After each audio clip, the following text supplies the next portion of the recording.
안녕하십니까, 최태규 전문가입니다. 자, 시장 하락하니까 또 코 빠져 있을 텐데 그럴 필요 없다. 먼저 강하게 우리 시청자 여러분들한테 위로의 말을 드리고 싶어요. 오늘은 제가 좀 목소리가 톤이 올라갈 수 있어요. 왜냐하면 다 힘 빠져 있는데 이 전문가가 이 선장의 위치에서 뭔가 방향을 제대로 잡아줄 수 있는 강한 모습을 보여드릴 테니까 코 빠져 있지 마시고 저를 따라서 한번 또 한 30분 동안 방향 잡아보도록 하겠습니다. 자, 오늘 시장 우리 거래소 코스닥 2%대 하락했지만 미국 증시에 비해서는 그래도 선방했어요. 자, 일단 우리 증시 잘 보면 결국 상대방이 강하게 올라갈 때 또 똑같이 그만큼 올라가지 못하지만 하락할 때는 또 좀 상대적으로 견조한 모습을 보여주려고 하는 게 우리 증시인 것 같아요. 결국 위아래 변동폭이 크지 않게 좀 잔잔하게 간다. 우리 좀 이렇게 좀 보셔야 될 것 같고요. 자, 우리 파월 형님, 귀가 무지하게 간지러웠을 것 같아요. 파월 하니까 본인 얘기라니 얼마나 귀가 또 간지러웠겠어요. 또 욕도 많이 먹었죠. 오래 살 것 같아요. 욕 많이 먹었기 때문에. 자, 우리 파월 왜 이렇게 9분 동안 짧고 굵게 46번이라는 단어를 써가면서 무슨 단어를? 인플레이션. 왜 이렇게 강조했을까? 아마 우리 파월 형님도 이 물가 상승 이것만 생각하면 잠이 안 오나 봐요. 그러다 보니까 요번 잭슨홀에 가가지고 모두가 예상하지 못한 아주 강력한 매 발톱을 보여줬는데 이러한 부분은 크게 걱정할 필요 없다. 먼저 이야기하고요. 왜 걱정할 필요 없는지는 또 차근차근 이야기하도록 하겠습니다. 자, 우리 파월 인플레이션 2% 될 때까지 계속해서 시장을 옥죄겠대요.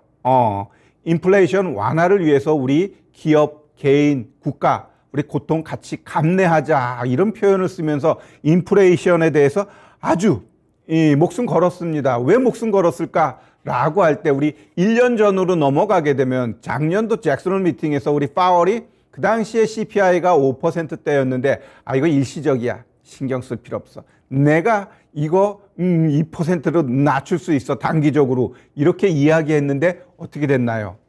아주 보기 좋게 얼굴에 멍멍이 짓 했죠. 아주 어찌 보면은 창피한 겁니다. 모든 데이터와 모든 정보를 갖고 있는 파월이 그렇게 앞을 내다보지 못했다는 건 창피한 일이에요. 창피한 일. 거기다가 우리 바이든 형님이 우리 파월 불러다가 뭐라 했어요? 인플레이션 책임지고 해.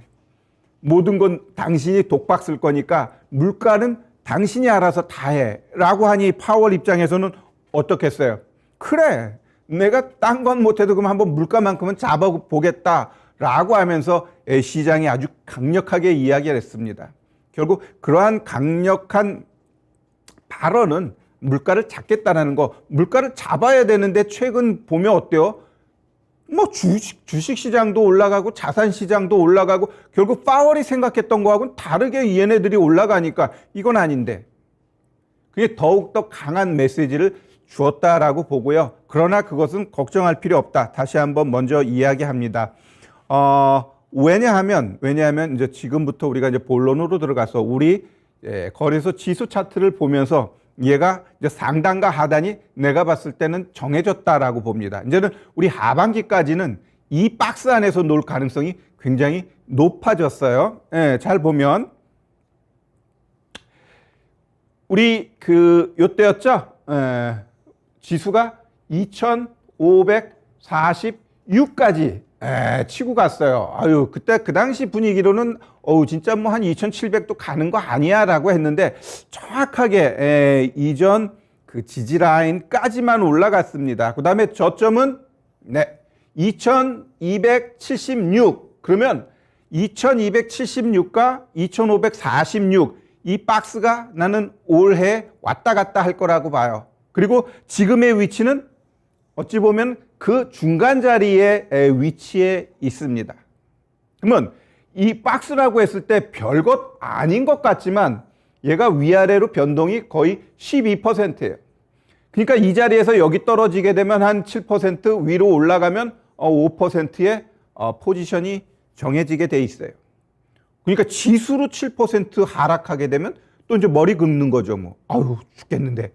이럴 수 있어요. 그래서 앞으로 이제 주식 시장은 이 2,546, 그러니까 2,500 넘어가게 되면 현금화를 하세요. 아, 채택규 전문가가 좀 하락 가능성이 있다고 하는데, 그 다음에 이 2,276, 이 자리에 오게 되면, 좀 사야겠네? 이젠 또 올라갈 가능성이 있네? 이렇게 보셔야 돼요. 자, 그러면 왜 강력하게 이 하단에 대해서는 방송에서 제가 여러 번 얘기했죠. 2276 이거를 깨기 위해서는 파월 할아버지가 와도 얘를 추가적으로 하락시키지는 않는다. 결국 물가, 금리 인상 이거로 인해 가지고 2276은 안 깨진다. 왜? 이미 우리 1년 동안, 미국은 6개월 동안 다 선반영돼 있어요. 지금 다시 불거져 가지고 이야기하는 건 많이 올라왔잖아요. 올라오니까 두들겨 패기 위해서 파월이 강력하게 이야기한 것이고, 그러면 다음 달에 1% 올릴까요? 0.75% 올릴까요? 0.5% 올릴까요? 그건 다음 달에 있는 CPI 발표 그 수치에 따라서 나타날 텐데, 이따가 또 저의 생각을 한번 전해보도록 하겠습니다. 따라서 이 2276을 깨고 내려가기 위해서는 물가, 금리, 얘네들은 아니다라는 거지. 근처는 갈 수 있어요. 왜? 어차피 여기까지 가면서 한번 쌍바닥 만드는 건 나쁜 건 아니에요. 또 이제 쉽게 올라갈 수 있으니까. 여기까지 오게 되면 올라갈 수 있는 포지션이 또 12% 열리잖아요. 그러면 거기서 어떤 종목을 내가 예쁘게 잘 사가지고 또 수익을 낼 수 있는가? 그러한 부분에 있어서 생각해야지. 여기서 손절해야 되나? 어떻게 해야 되지? 이런 생각해서는 안 된다라는 거예요. 결국 저것을 깨기 위해서는 뭐라고 했죠? 유럽, 아니면 중국, 아니면 이머징 국가. 이머징 국가는 한 두세 개가 동시다발적으로 터지면서 좀 전체적으로 영향을 줄 때 가능한 거예요. 그냥 뭐 조그만 국가 하나가 문제가 된다고 그래가지고 글로벌 전체적으로 영향 주지는 않아요. 따라서 유럽 같은 경우는 지금 굉장히 문제가 불거지고 있죠. 뭘 얘기하면은 모든 거 다 악재예요. 그만큼 지금 문제가 불거져 있어. 그냥 톡 하면 터질 것 같아. 지금 굉장히 어떻게 보면 애써 이겨 나가려고 하는 모양새가 지금 보여지고 있고요. 중국 같은 경우도 왜 1조 위안이라는 그 돈을 써가면서 부양책을 던졌을까라고 했을 때 그만큼 어렵다라는 겁니다. 중국도 부동산 경제의 25%를 차지하는 부동산 거의 엉클어졌어요. 거기다 막 자꾸 제로 코로나 이거를 고집하다 보니까 자꾸 스탑되는 데는 지역이 많아지고, 그로 인해 가지고 경제 기업들 이러한 것들이 자꾸 늦춰지게 되면서 전체적인 GDP라든가 이러한 것들이 엉클어지고 있어요. 그래서 중국도 문제, 그 다음에 유럽도 문제, 그 다음에 대한민국 언제 어떻게 될지 모르는 상황이죠. 오늘 환율 어마무시하게 올라갔는데 환율을 갖고서 우리가 주식시장에 크게 리스크하다 이렇게 볼 필요는 없습니다. 왜? 워낙 달러가 강세로 가고 있기 때문에, 그러다 보니까 왜 달러로 강세 갈까? 그만큼 유럽이 위태위태하다는 거예요. 유로 약세. 이 달러가 가장 많은 포지션을 차지하는 게 유로화인데, 유로화가 워낙 약하니까 달러가 더욱더 강세로 보여지는 거예요. 그러다 보니까 일본 엔화도 약세요. 우리 원화도 약세를 보여주고 있는 겁니다. 그렇기 때문에 평상시 다른 나라들이 정상적인데 우리 원화만 이렇게 올라왔다면 분명히 대한민국에 뭔가 문제가 있는 거예요. 이랬을 때는 오히려 외국인들의 수급이 뻥뻥뻥뻥 빠져나가야 돼요. 그런데 지금 외국인 수급 보면은 빠져나가나요? 아니다라는 거지. 우리 한번 좀 수급 한번 좀 볼게요. 자, 우리 수급 보면 7월 달부터 시장이 저점 만들고 올라갔죠. 그때부터 지금까지 외국인이 5조 2천억 샀어요. 기관 열심히 팔고 개인도 일정 부분 매도를 했습니다. 어디서? 거래소에서. 자, 그러면 외국인이 이렇게 샀으면 시장이 빵빵빵빵 가야 되는데 왜 못 갔을까? 일정 부분 가긴 갔죠. 밑에서 한 11% 올라왔으니까. 그럼에도 불구하고 뭔가 좀 찜찜해. 왜 찜찜할까요? 삼성전자를 비롯한 대형주들의 움직임이 아주 안 좋았다는 거예요. 결국 외국인이 이 삼성전자에 대해서는 사고 팔고, 그 다음에 얘네들도 이 5조라는 돈을 샀지만 얘네도 시장에 편승해서 그냥 개별주 매매한 거예요. 지수 추종의 큰 대형주를 사는 게 아니고 얘네도 개별주 매매를 했다는 거예요. 그러니까 이 외국인도 이렇게 매매를 하는데 우리 개인들도 대형주 갖고 매매해봐야 답이 안 나온다는 거예요. 답이 안 나온다. 정말 진짜 이 주변 사람들 아직도 이제 삼성전자 가지고 애끓는 분들이 진짜 많아요. 이놈의 삼성전자 언제쯤 움직이느냐 라는 나한테 이야기를 많이 제가 들어요. 많이 듣는데, 먼저 우리 삼성전자의 수급 보고 차트를 보면, 우리 삼성전자 봐봐요. 우리 연기금. 아유, 멋있어요. 허구한 날 이 삼성전자 이렇게 팔 정도면 과연 연기금 입장에서 삼성전자를 완전 쫄로 보고 있는 거예요. 쫄로. 그렇게까지 얘를 쫄로 볼 상황일까? 라고 했을 때, 글쎄요, 뭐, 연기금도 뭐 상반기에 마이너스 8% 수익 냈다니까, 우리 개인 투자자분들 손실 난 거 너무 그렇게 애끌어 하지 마세요. 왜? 그 돈 많은 연기금도 뭐 마이너스 8% 났는데, 걔네들의 뭐, 마이너스 15%. 이 정도만 해도 선방한 거예요. 그들은 모든 돈, 모든 정보력, 모든 걸 다 갖고 있는데도 그렇게 손실 나는데, 우리는 아무것도 없는데도 마이너스 15%? 잘하신 겁니다. 자, 그래서 우리 외국인, 우리 삼성전자 봐봐야지. 누가 사고 있나? 한 달 동안에? 결국 또 한 달 동안도, 최근 한 달 동안도 우리 개인만 샀어요. 뭘, 삼성전자를. 그러니, 속상한 거죠. 결국 우리 개인 투자자가 산다고 삼성전자가 올라갈 수 없다라는 걸 알면서도 지금 이 정도면 저점이겠지라는 그러한 희망, 그러한 것들이 있는 것 같아요. 여튼 지금 차트만 놓고 우리가 이제 잘 보면 어때요? 요 연두 색깔이 이 연두색이란다. 이 그린이죠. 얘가 60일 이평선인데 지금 거기를 못 뚫어요. 못 뚫어. 왜 못 뚫지? 라고 했을 때 일단 첫 번째는 우리 개인 중심의 매수가 얘를 주도하기 때문에 주가는 어떻게 올라가요? 좀 위로 사서 올려줘야지 주가가 올라가는데 그냥 떨어지는 거 계속 받아만 먹으면 어떻게 돼요? 그냥 횡보만 한다라는 거지. 자, 그러면 지금 차트 위치만 놓고 봤을 때는 횡보각이에요. 횡보각. 시장이 여기서 좀 상단으로 올라가도 일정 부분 제가 생각하는 시장의 상단이 진짜 거기라고 한다면 삼성전자 더더욱 그냥 여기에서 막혀 있을 가능성이 굉장히 높다라고 보고요. 만약에 그 하단을 깨는 불상사가 일어나게 되면 삼성전자 결국 이거 깨고 내려가겠죠. 그 깨는 시점은 제가 봤을 땐 빠르면 올해는 연말이지만 그 연말이 아니면 뭐 내년으로 가기 때문에 너무 앞으로 깨지면 어떡하지? 유럽에 문제가 생기면 어떡하지? 중국에 문제가 생기면 어떡하지? 그거는 생기면은 그 시점에 그냥 쿡 떨어질 때 거기서 일단 뭐 손절치든 뭔가 인버스로 바꾸든 그거 그때 해도 돼요.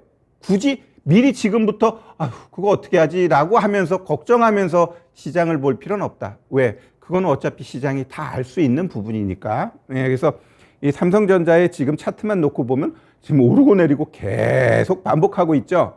계속 반복하고 있어요. 그래서 그냥 요거만 놓고 우리가 이제 60일 이평선이 언제쯤 좀 횡보할 수 있을까요? 라고 볼 때 한번 현 시점에서 요걸 뒤로 한번 넘겨 볼게요. 60개를 뒤로 이렇게 넘겨 보면 요 자리네. 자, 이 봐봐요. 그러면 결국 이 삼성전자 이 60번째 캔들이 여기에 있어요. 그러면 내 자리는 여기에 있단 말이에요. 그러면 얘가 여기서부터 이렇게 떨어지면 하나, 둘, 한 3주. 그냥 얘가 현 시점에서 그냥 횡보하게 되면 3주쯤 되면은 그냥 올라가요. 그 다음부터는 어찌 보면 이제 얘의 가격대가 여기에 있기 때문에 어느 정도 일정 부분 올라갈 가능성은 있어요. 그래서 지금 한 3주는 이 위에 있는 것들이 하나씩 뚝뚝뚝뚝뚝뚝 떨어지기 때문에 얘가 올라갈 수는 없다. 그러나 횡보 가능성은 있다. 그리고 삼성전자는 결국 시장하고 연동되기 때문에 시장이 내일 또 미국 증시가 2% 빠져. 그럼 얘 같이 빠져야죠. 뭐. 만약에 내일 미증시가 올라가. 그럼 얘도 살짝 또 올라가겠죠. 그러면서 이 안에서 그냥 논다. 그래서 삼성전자가 언제쯤 올라갈까요? 라고 했을 땐 참 오랜 시간이 걸릴 수밖에 없다. 지난주 금요일 날 미국 증시에서 또 가장 두드러지게 특징이 뭐냐면 델 컴퓨터가 마이너스 13%까지 빠졌어요. 엔비디아가 마이너스 9% 이상 하락했습니다. 결국 단기적으로 이 반도체 관련돼 가지고는 움직임이 더딜 수밖에 없어. 그러나 하나 조금 희망적으로 우리가 가져가야 될 거는 9월 27, 28일이죠. 인텔에서 이노베이션을 합니다. 거의 뭐 2년, 3년 만에 하는 건데 여기서 이제 인텔 13세대 랩터 레이크 요 출시 요러한 부분이 나올 거야. 이거는 또 이제 반도체 관련된 종목군들이 한번 움직일 수 있고요. 그다음에 DDR5 PC용은 나왔는데 서버용이 아직 안 나왔어요. 서버용 언제부터 이제 제대로 출시할 거야. 이런 얘기가 나오게 되면 분명히 지금 시장은 반도체 얘네들 아주 죽서라 하지만 한 번 움직일 수 있는 모멘텀은 한번 9월 말에 있는 인텔 이노베이션 요거를 근거로 해가지고 한 번 움직일 가능성은 있다. 이렇게 좀 보셔야 될 것 같습니다. 여튼 우리 반도체 갖고 계신 분들은 쉽지 않은 시장이 연출되고 있고 반도체가 어찌 보면 2차 전지보다도 더 큰 파이예요. 더 큰 파이임에도 불구하고 시장에서 아주 철저하게 배신당하고 짓누르고 있는데 이러한 모습은 결국 차후 상승할 땐 엄청난 시너지를 주면서 상승을 할 거예요. 그 시점이 언제가 될지는 아직은 조금은 요원하지만 결국 좋은 밸류도 갖고 있고 그 시장 마켓도 엄청나게 큼에도 불구하고 못 간다라는 것은 의도적으로 누르는 경우도 있어요. 그래서 내가 갖고 있는 반도체가 좋은데 왜 안 가고 이렇게 박박박박 바닥에서 기어요? 라고 할 땐 앞으로 크게 성장하기 위해서 결국 내가 얘를 1년이고 2년이고 조금은 품고 가야 손절은 싫고 그냥 품고 갈래. 그럼 품으셔요. 품는 수밖에 없지 뭐. 근데 나는 지겨워요. 종목 교체하고 싶어요. 라고 했을 때는 결국 우리가 종목 교체를 할 때는 얘처럼 이렇게 징그럽게 이제 하락해요. 그러면 내가 지겨워 이거 팔고 싶어요. 그래 놓고 내가 살 때 주로 뭐 사요? 지금 막 올라가는 애. 조선 고점에서 사고 싶어요. 신재생 고점에서 사고 싶어요. 안 된다라는 거지. 걔네들은 올라가 봐야 떨어질 일이 내가 봤을 땐 더 많아요. 더 갈 수도 있잖아요. 그런데 더 가봐야 그 포지션 그거 먹으려고 거기에다가 내가 정말 꾹꾹꾹꾹 참고 참았던 이 종목을 교체하는데 그런 종목 쪽에다가 교체하는 것은 아니다라는 거지. 오히려 뭐 조선 아니면 뭐 신재생 얘네들 중에 안 가네. 얘처럼 오히려 좀 안 가고 갈 수 있는 자리에 있는 애를 찾으면 돼요. 있겠지. 그러면 그런 애는 가능해. 그러나 이미 올라갈 대로 다 올라갔는데 거기다가 시장이 쟤네들밖에 안 보여요. 그러니까 나는 종목 교체를 저런 쪽으로 할 거예요. 그러면 난 도시락 싸들고 말리고 싶어요. 그래서 그러한 종목 교체는 좀 자제하는 게 오히려 내 계좌 그럴 바엔 아예 그냥 품고 가는 게 더 나아요. 종목 교체라는 건 결국 같이 하락하고 같이 퍼졌지만 내 거는 정말 꼴도 보기 싫어. 그런데 내가 관심 종목 갖고 있는 것 중에 같이 퍼져 있지만 얘는 뭔가 재료도 있고 수급도 들어오는데 퍼져 있어요. 그럼 얘하고 교체하는 건 적극 찬성입니다. 왜? 어차피 이 같이 마이너스 20%라도 얘 그냥 한 달 갖고 갔더니 그냥 마이너스 18%예요. 근데 얘는 교체했더니 마이너스 오히려 얘는 이제 새로 샀으니까 오히려 10% 수익이에요. 그거는 아주 탁월한 종목 교체가 될 수 있는 거예요. 그래 놓고 얘 이제 10% 수익 내고 내가 이제는 아직 왼수 같은 이 종목 그래도 박박 바닥에서 기는데 얘도 이제 분위기가 바뀌네? 그럼 그때 또 한번 얘 들어가면 돼요. 그러면 어떻게 보여요? 한 달 동안에 기회 비용이 창출되는 거예요. 그래서 우리가 종목을 교체할 때는 이런 식으로 해야 된다라고 좀 말씀드리고요. 자, 9월 달에 이제 우리가 이제 뭘 봐야 될까라고 했을 때 9월 13일 날 우리 시간으로 수요일이에요. CPI 발표합니다. 결국 CPI 이게 굉장히 중요한 것이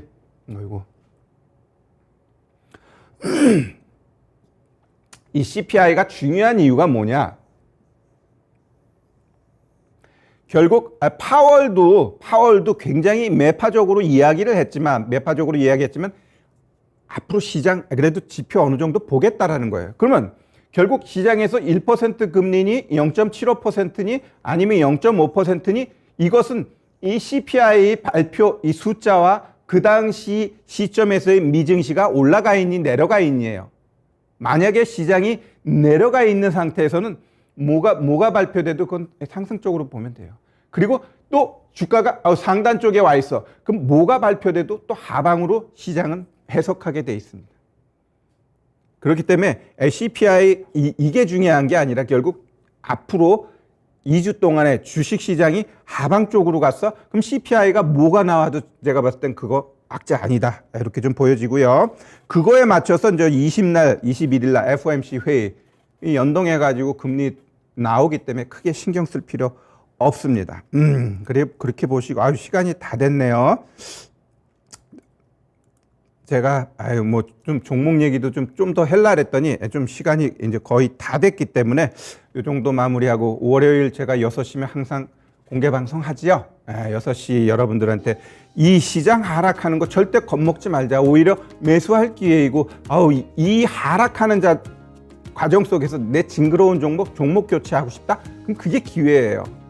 기회이기 때문에 오히려 뒤로 물러나지 말고 공격적으로 나아가야 되는데 그거에 대한 방향 잠시 후 6시에 공개 방송에서 여러분들과 함께 하도록 하겠습니다. 고맙습니다.